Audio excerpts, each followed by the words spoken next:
উত্তরবঙ্গের সবচেয়ে জনপ্রিয় খাবার শীতলের ভর্তা আর নাফা শাক। আসলে যারা উত্তরবঙ্গের মানুষ তারা সবাই জানে যে উত্তরবঙ্গের এই নাফা শাক আর শীতলের ভর্তাটা কতটা জনপ্রিয়, আর বিশেষ করে এই শীতের দিনে তো আর কথাই নেই। তো হ্যালো, আসসালামু আলাইকুম, সবাই কেমন আছেন? আজকে আমি আমাদের উত্তরবঙ্গের সবচেয়ে জনপ্রিয় খাবার নিয়ে আসলাম, শীতলের ভর্তা আর নাফা শাক। প্রথমে আমি এখানে নিয়ে নিয়েছি একটা শীতল, সাথে নিয়েছি রসুন, আদা কুচি এবং এক বাটি কাঁচা লঙ্কা। আসলে কাঁচা লঙ্কাটা আপনার স্বাদ অনুযায়ী নেবেন, যে যতটুকু ঝাল খেতে পারেন তেমনই ঝাল দিবেন। আর এই শীতলের ভর্তায় একটু ঝাল হলেই ভালো হয়, টেস্টটা ভালো লাগে। আর শীতের দিনে ঝালটা আসলে সব খাবারের স্বাদটা বাড়িয়ে দেয়।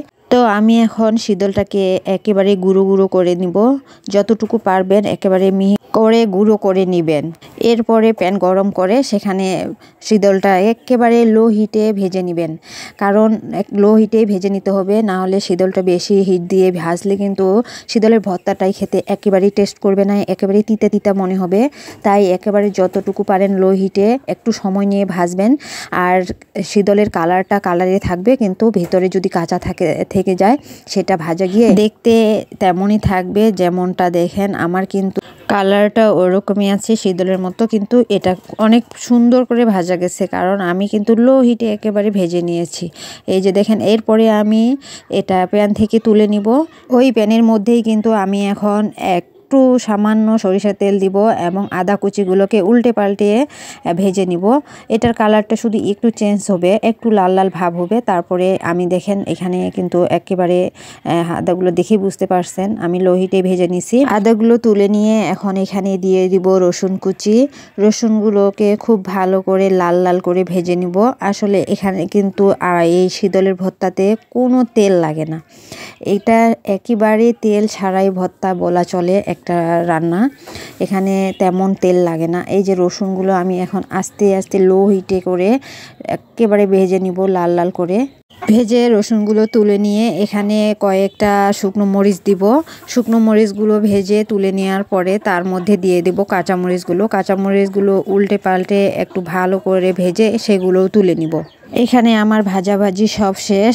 এখন আমি দেখেন এখানে কিন্তু শীতল ভাজা এবং মরিচ রসুন আদা সবই ভাজাভাজি শেষ, এখন বাটার পালা। আপনারা চাইলে কিন্তু ব্লেন্ডারে ব্লেন্ড করতে পারেন, না হলে আবার শিলপাটায়ও বেটে নিতে পারেন। আমি কিন্তু শিলপাটায় বাটতেছি, কারণ এই শীতলের ভর্তাটা শিলপাটায় বেশি মজা করে। আমার মা দাদিদেরকে দেখেছি ওনারা কিন্তু আসলে শিলপাটায় বেটে বেটে খেত। আমি এখানে সবগুলোই এক এক করে বেটে নিলাম, শীতল আদা রসুন মরিচ সব কিছু শিলপাটায় বেটে নিলাম। বেটে নিয়ে এখন আমি কড়াইয়ে চলে যাব। কেউ কেউ আছে আবার এটা কিন্তু এভাবেই বেটে একেবারে এখন সবগুলো একসাথে মিশিয়ে লবণ আর সরিষার তেল দিলেই হয়ে যায় তাদের ভর্তাটা, কিন্তু আমরা আবার কি করি এখানে লবণ দিয়ে একটু সামান্য পানি দিয়ে একটু কষিয়ে নিই, মানে কষাইলে সবগুলো মিক্সড হয় এবং যদি কোনো গন্ধ করে তো সেই গন্ধটাও কিন্তু চলে যায়, মানে স্বাদটা আরও বেশি হয়।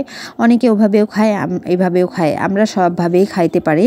তো আপনাদের ইচ্ছা, আপনারা যেভাবেই পারেন খাইতে পারেন।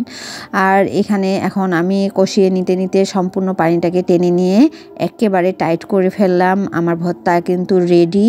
দেখেন ভর্তার কালারটা আসলে জাস্ট কি সুন্দর আসছে, একদম পারফেক্ট।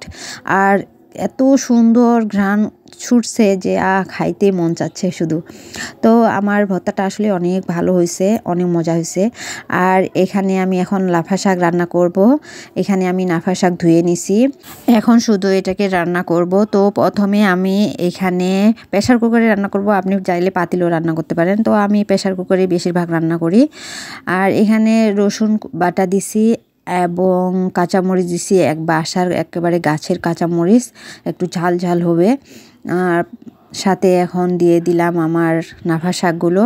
তো আমি 3টা শীষ দিছি, আপনারা কয়টা পারেন, আপনাদের শাক যতটুকু সিদ্ধ হতে সময় লাগে তো ততটুকু ভাবে সিদ্ধ করবেন। তো আমি ঢাকনা লাগাই দিয়ে আমি 3টা শীষ মেরে এই যে আমার শাক একেবারে রেডি। একেবারে কালারটাও কি জাস্ট সবুজ হয়ে গেছে। তো আসলে আজ এ পর্যন্তই। আমার রান্না আপনাদের কেমন লাগলো আর কে কে খেয়েছেন নাফা শাক শীতলের ভর্তা অবশ্যই কমেন্টে জানাবেন।